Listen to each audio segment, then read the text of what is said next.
Good day everyone, this is Teacher Ivory from CED 14401A. Today we will be discussing about the electronic design, PCB fabrication, and strategic soldering components. I will be the one who's going to present you today the discussion. Hi, hello, my name is Ivory Ambrosio, and the other members are Miss Calio and Miss Crapina.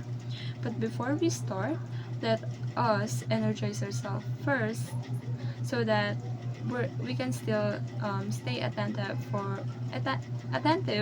for future discussion. So let's do our energizer first. Since we finally engage ourselves with our energizer, let's move on discussing the learning objectives.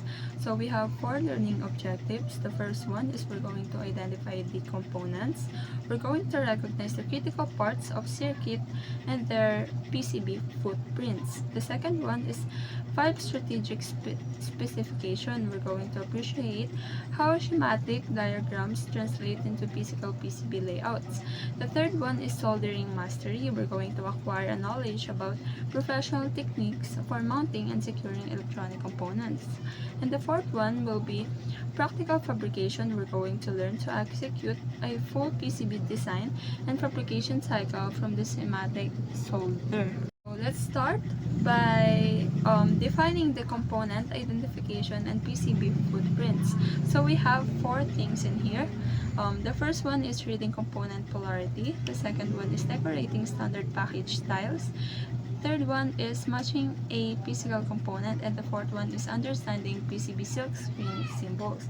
For the first component of identification, we have to know the polarity of each component. So this polarity is those things that talks about positive side and negative sides of the components. So for like example, no, we have these components. Let's just use resistor for the example, no. So yung resistor, meron po yung positive and negative sides. Meron tayong hole for them.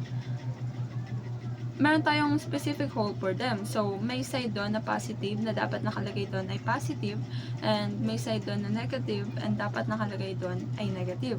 So, the first one is knowing the polarity. The second one is decoding standard package style. So, decoding standards package style is about kapag imamount mo na yung components, we have 2 things kasi. The component is either THT or through-hole technology or SMD or surface mount devices. So, ang THT po is yung mga components na meron paa or tinutusok sa PCB board. For like example, just imagine na PCB module or PCB board or module itong hands ko. And then, yung PCB module na yon, meron siyang butas. Ang THT po, ayun po yung may components na may butas.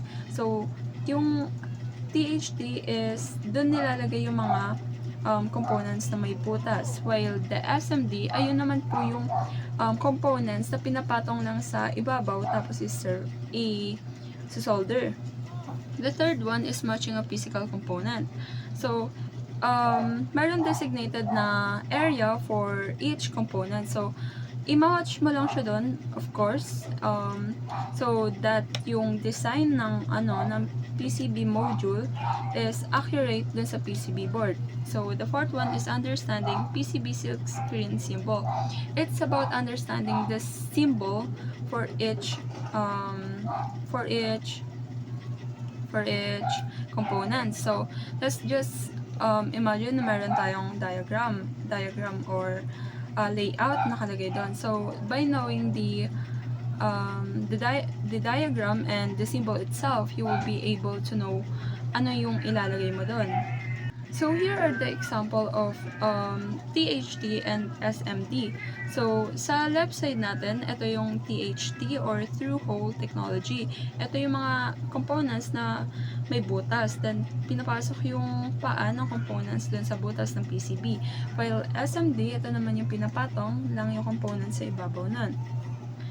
The next one, let's move to schematic to layout translation. So the first four thing, the four thing that we have to consider by strategic specification is, the first one is converting schematic logic. So it's about circuit diagram, no? Meron tayong paths or traces nakalagay dun sa pinaka PCB module na dapat doon naka-align yung mga components. Pangalawa is managing trace parameters. Ika-calculate mo lang yung copper width, okay? Kung gaano ka thick, gaano ka thin, gaano ka bigat or something yung copper. And then the third one is optimizing board layout. It's about to prevent the noise or signal interference. Okay, optimizing the board layout. So it means na i-design mo to for your own likings and also for kung saan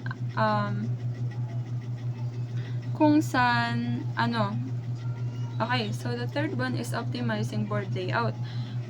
I-optimize mo yung board layout kung paano mo gusto. Syempre, ikaw magde-design nun. And the second one, kung saan siya suited na device. For like example, ang gagawin mo na project is need lang ng this ganito kalaking PCB module. So, i-adjust mo yung PCB module mo by this size lang, since ayun lang yung kasya dyan. So, the fourth one is evaluating port side trade-off. It's about the distance and then kung gaano kalaki and then yung spacing ng PCB module. And then here's the example of circuit diagram. You can see there yung mga specific na symbols. Example, meron tayong resistor dito, transistor, and capacitor. May mga sign dyan specifically for you to identify ano dapat yung ilalagay doon. And then, let's move on to the fabrication of life cycle. So, meron tayong 6-step. So, the first one is layout preparation. The second one is screen printing, copper clad. The third one is chemical etching of PCB. The fourth one is vertical drilling or for components. The fifth one is mounting electronic components. And the last one is soldering and inspection. So, for the first one, first, we're going to prepare the layout. So, magdodrawing ka ng layout ng PCB board mo. Then, yung layout na yon ipapatong mo sa PCB mo. Then, ititape mo yon. So, the next step that you're going to do is screen printing. Now, ilalagay mo na yung PCB na may drawing para matrace na yung pinaka-outline niya. So that matatransform na or matitrace na yung pinaka-drawing sa PCB. And then, the third one is etching of PCB. Yung PCB na may drawing na sketch na yung pinaka-layout, ibababad mo na sa ferric chloride para matanggal na yung existing parang copper doon.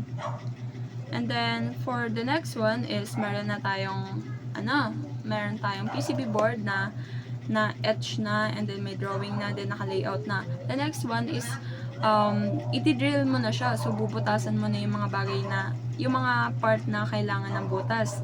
Para nga dun sa THT, yung through-hole technology, sa mga components na kailangan ipasok yung mga paan nila doon. And the next one is mounting of components. Sa mounting of components naman, dito po natin ilalagay lahat ng components, ilalagay doon sa mga designated area kung saan dapat andun sila. And then, for the last one that we're going to do, we're going to solder na, or we're going to use the soldering iron and soldering wire para ma-mount, or, not mount, para collide or madikit natin yung components dun sa PCB board. And then, for the last thing that we're going to discuss today, it is about soldering technique. So, we have to consider 3 things. Tatlo lang naman. Okay? So, the first one is operating soldering tools. So, dito mo i-ayon yung soldering tools mo. Yung soldering iron mo, kung tama ba yung temperature nun. Kung okay ba yung soldering wire mo, kung leaded ba yun or unleaded. Yung pinakaiba ng leaded and unleaded is yung temperature lang na inaan nila dun sa sa soldering iron. The next one is using flux. Flux po is parang wax kung saan natin dinidip yung soldering iron para matanggal yung nakadikit na lead dun sa soldering iron para hindi makalat or dumikit sa ibang part ng PCB while nagsisolder ka. And then the last one will be inspecting and troubleshooting. Of course, after you finish all of that, kailangan mo siya i-check kung meron bang defects or meron ba tayong mali na nagawa or maling nalagay na components or stuff like that para iwas tayo sa mga danger or hazard na mangyari or anything bad na mangyari. Ayun yung purpose nun. Tapos para ma-make sure din na gagana yung PCB na ginawa mo. And